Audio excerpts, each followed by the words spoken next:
গর্ভে সন্তান থাকা অবস্থায় কি কি আমল করলে সন্তান নেককার হয়।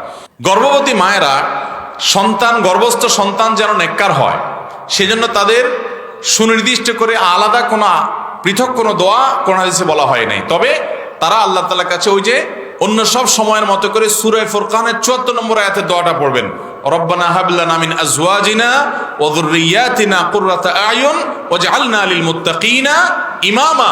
আল্লাহ আমার রব, আপনি আমার সন্তান সন্ততি, স্বামী স্ত্রী, আমার জীবন সঙ্গী সবাইকে মুত্তাকিদের ইমাম বানায় দেন, চক্ষু শীতলকারী বানায় দেন। এ দোয়া আপনি পড়বেন। এর পাশাপাশি কোরআন তেলাওয়াত বেশি বেশি শুনবেন। এটা হাদিসে আলাদা করে বলা হয়নি, কিন্তু অভিজ্ঞতা দ্বারা প্রমাণিত কোরআন তেলাওয়াত বেশি বেশি করলে এবং শুনলে গর্ভস্থ সন্তান নেককার হয়। গান, হারাম জিনিস শুনবেন না, হারাম জিনিস দেখবেন না।